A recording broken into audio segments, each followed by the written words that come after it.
आज national news centre special में बात सऊदी अरब की। जिस देश के कुएं कभी सोना उगलते थे, उस देश की अर्थव्यवस्था आज लड़खड़ा रही है। नौकरी गंवाने के बाद 10,000 से ज्यादा भारतीय मजदूर और नौकरी करने वाले पैसे की कमी की वजह से सऊदी अरब में भूख से तड़प रहे हैं और इसकी सबसे बड़ी वजह है तेल के एक्सपोर्ट पर टिकी हुई इकोनॉमी का डामाडोल हो जाना।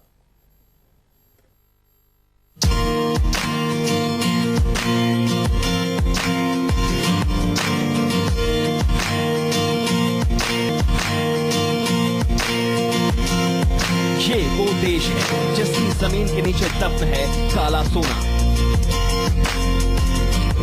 जहाँ के कुएं कभी अकूत दौलत उगलते थे, जहाँ शानो शौकत ऐसी थी कि आंखें खुली की खुली रह जाएं, जहाँ की जमीन से निकला तेल दुनिया की दौलत को अपने देश में ले आता है।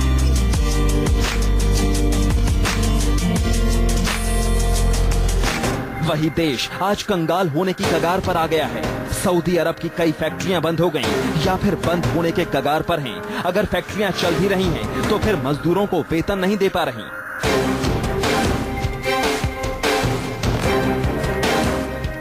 बहुत परेशान है सर, हमें आप बुला लीजिए जितना जल्दी।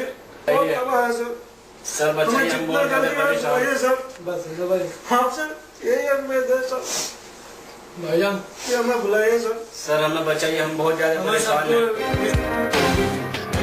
अब सवाल ये है कि क्या अरब का खजाना खाली हो गया है? हमें भेजा गया। आखिर ऐसे क्या हालात हो गए कि भारत से गए मजदूर वहाँ त्राहिमाम कर रहे हैं? एंटरप्राइजेस ने भेजा, बोला आपको सऊदी अरामको में कच्चे तेल की गिरती कीमतों की वजह से अरब के कई देशों में कंपनियों का काम बंद हो गया। कच्चे तेल का दाम $30 प्रति बैरल तक पहुंच गया। इस साल सऊदी अरब की इकोनॉमी की रफ्तार काफी सुस्त हो गई, 3 सालों में सबसे धीमी रफ्तार। दुनिया के सबसे बड़े ऑयल एक्सपोर्टर्स ने क्रूड का उत्पादन बढ़ाया और ज्यादा रिफाइन उत्पादों का निर्यात किया, जिससे कुछ सुधार हुआ, लेकिन वो नाकाफी थे। इसके बाद पिछले महीने सस्ते तेल से सामना करने में मदद के लिए बड़ी योजना तैयार की गई, जिसमें तेल के निर्यात पर निर्भरता कम हो सके। कच्चे तेल पर आधारित अर्थव्यवस्था से औद्योगिक क्षेत्र के विस्तार की कोशिश हुई। गैर तेल आधारित रेवेन्यू बढ़ाने की कोशिश की गई। मजदूरों की सरकारी दरों को कम किया गया, जिसमें मजदूरों की छटनी महत्वपूर्ण होगी।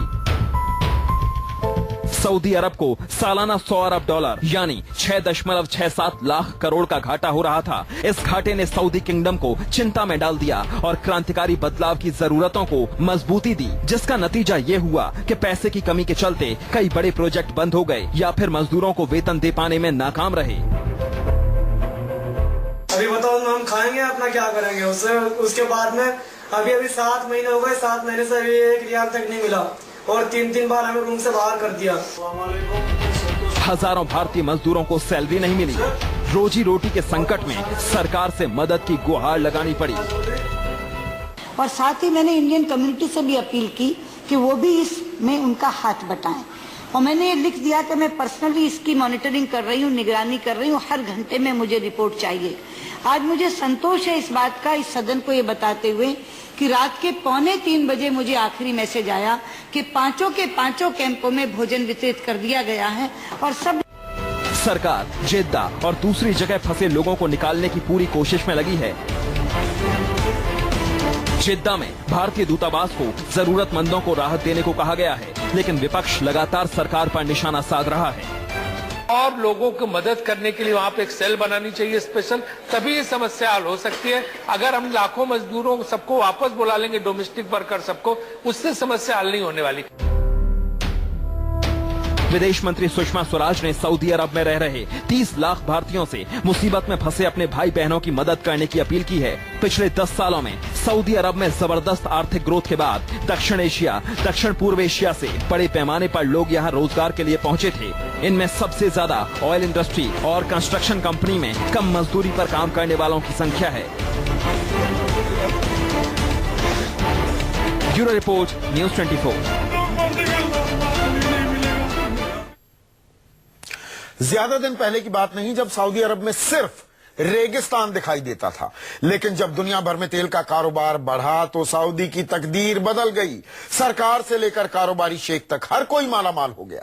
तेल से इतनी दौलत बरसी कि अमीरों के घर और गाड़ियां तक सोने के हो गए। लेकिन अब दौलत से पूरे होने वाले हर शौक पर संकट मंडराने लगा है।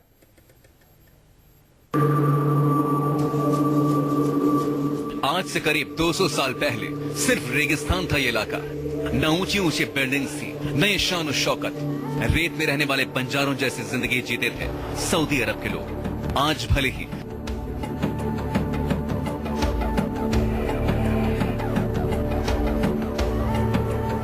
यहाँ के शेख दुनिया के सबसे अमीर लोगों में शामिल हों, लेकिन 200 साल पहले गरीब देश समझा जाता था सऊदी अरब।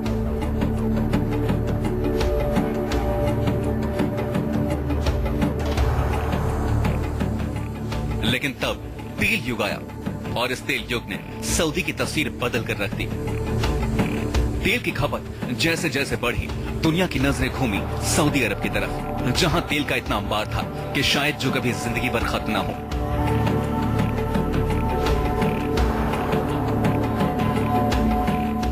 इसी का फायदा उठाया सऊदी अरब ने और साल बीतते गए। सऊदी अरब अमीर होता चला गया।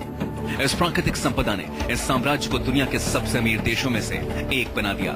लेकिन सऊदी की हालत बदली होने लगी। आज की तारीख में सऊदी के शेखों और यहाँ के राजघरानों की रईसियत किसी से छिपी नहीं है। दुनिया में अगर कहीं सोने के महल, सोने की कारें, सोने का हवाई जहाज देखने को मिलता है तो वो सऊदी अरब में ही दिखाई देते हैं। लेकिन सरकारी खजाना खाली होने से अब इन पर मुसीबत आने वाली है। सऊदी के शेखों के ऐशो आराम के किस्से पूरी दुनिया में मशहूर हैं। देखिए, ये सऊदी के सबसे अमीर शेखों में से एक हैं, अल वलीद। और ये होटल नहीं, अल वलीद का आलीशान महल है, जहां कई कमरे खालिस सोने के हैं। ये शेर का पुतला भी सोने का है। अब देखिए, इस शेख का अपना खुद का बोइंग 747। इसके अंदर देखेंगे तो आप दांतों तले उंगलियां दबा लेंगे। इस प्लेन के अंदर भी हर चीज सोने की है। यह प्लेन नहीं, हवा में उड़ता हुआ 5 स्टार होटल है। दिव्या अग्रवाल के साथ ब्यूरो रिपोर्ट, न्यूज़ 24।